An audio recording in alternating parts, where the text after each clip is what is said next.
The Biden administration has been in power since January of 2021. It is now March of 2023. So almost 26 months to the day at the time of this recording, the Biden administration has been in power. And for the first 2 years, the first 24 months of that, he had the Senate and the House. He had Democrat power, Democrat majority in the Senate and the House. So he should be able to advance all these policies and everything else, which they tried to do. And thanks to Joe Manchin in certain instances, or Kristen Sinema and others, that he was unable to, at least when it came to the Senate. And I think that's to the benefit of the country, because inflation would be even worse. And we'll get to inflation here in a second. But for having power in Congress for the first 2 years of his presidency, and even maintaining power in the Senate going into these last 2 years of his first term, and God willing, it's only one term, he and his administration certainly blame the Trump administration for everything when something goes wrong. I have a whole rundown of things that we're going to get into here in a second, but it seems like this administration suffers from a severe lack of leadership. Well, let me rephrase that. It doesn't seem that they suffer from severe lack of leadership. They do suffer from severe lack of leadership, and also from a lack of good policy making and a lack of good ideas and problem solving and everything. There is a laundry list of quote unquote disasters that have occurred, that have affected we, the American people, since he first took office. You may remember when he first took office, he struck down the Keystone Pipeline, which was supposed to run from Canada down through into the United States and provide tens of thousands of jobs, and just wiped them out and said, oh, well, green jobs, those people who are going to work on that pipeline, that, they'll just be able to easily transition, take transferable skills, from pipeline work to green energy work, similar to what Obama was promising whenever he came to his green initiatives. And those green jobs were never filled, or they were filled and then now they're gone because it's not sustainable. It was not sustainable. It was a promise kept, but a promise not delivered. So the Biden administration from day one has been working counter to what we, the American people, need.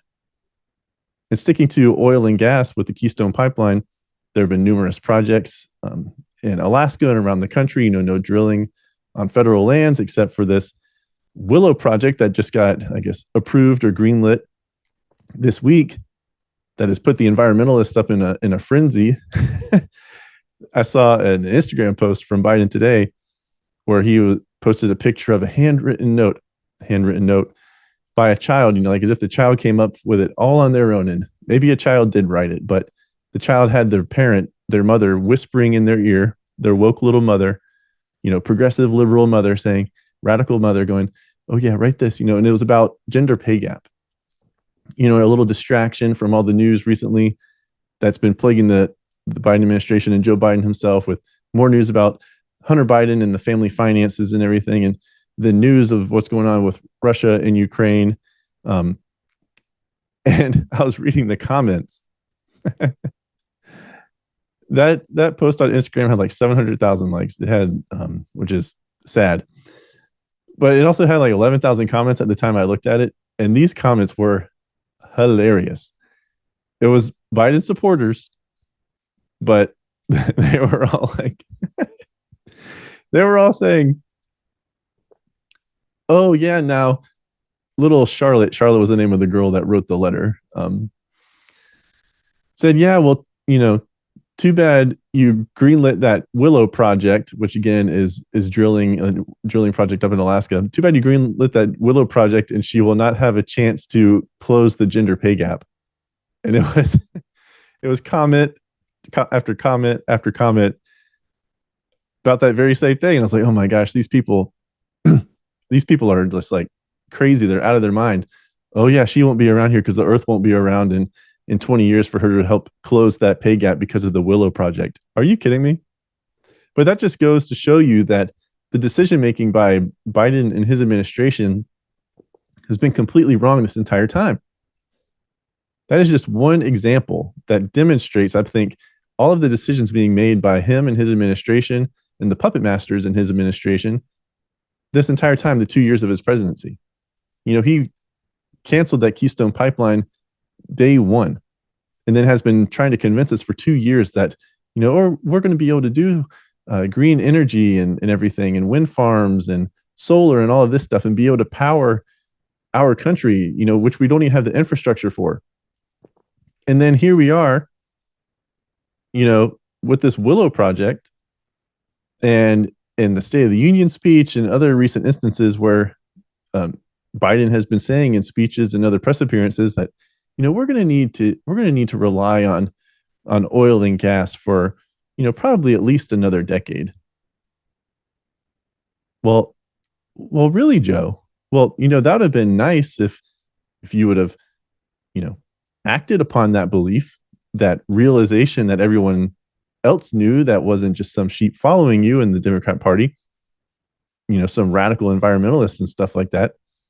We've known that. We've been saying that. And then you've been trying to convince us that, there's numerous leases, tens of thousands of leases and permits available for drilling. And it's the bad oil companies who aren't drilling and, aren't pumping more oil.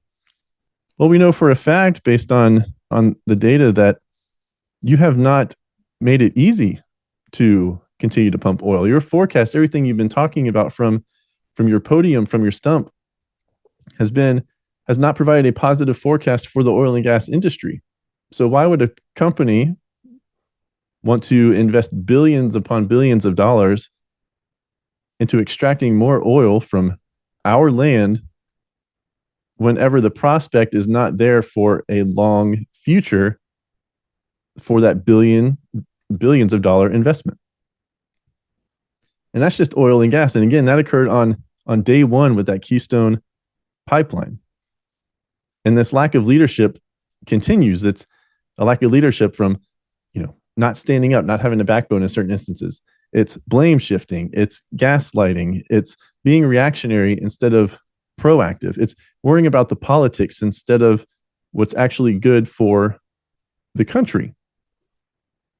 It's being beholden to the radicals in your party instead of doing what is good and necessary to sustain our country and our way of life.